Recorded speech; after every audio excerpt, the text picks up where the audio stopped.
कान्हा, देखो सामने नहीं आए ना तो मैं रूठ जाऊंगी। मुझे राधा समझे हो क्या? देखो सामने नहीं आए ना तो मैं रूठ जाऊंगी। कान्हा सामने आओ ना।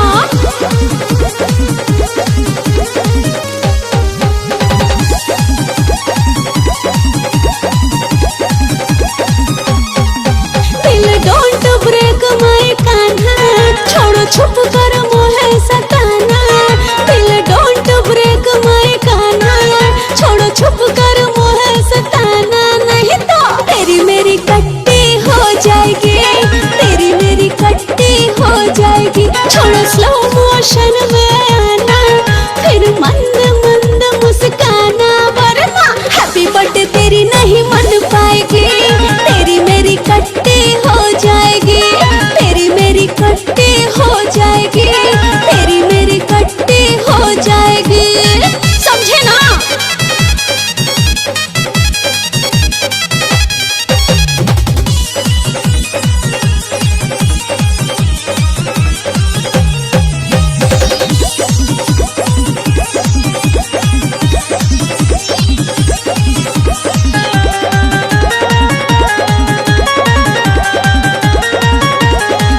नहीं मैया यशोदा मैं मोहन, नहीं राधा मीरा से जोगन। मैं तो न्यू जनरेशन की छोरी, तुझे दूंगी बदल में बरजोरी। अब गोकुल ना वृंदावन, मेरे घर आओ मनमोहन।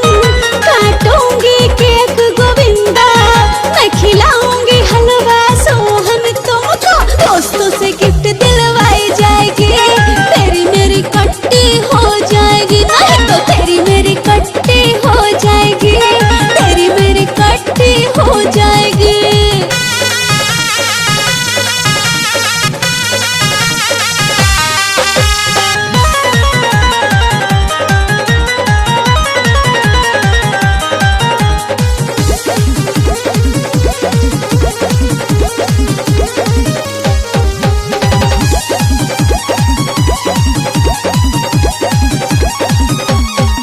मेरे रंग सखा रंग जाओ तुम, कान्हा क्रेजी हो जाओ तुम।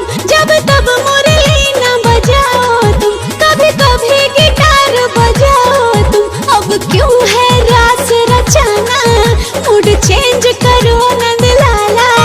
बर्थडे पर डीजे बुलाकर संग संग नाचेंगे गोपाला। तब तेरी गूगल पे रेटिंग बढ़ जाएगी, पूरे वर्ल्ड में बर्थडे मन जाएगी।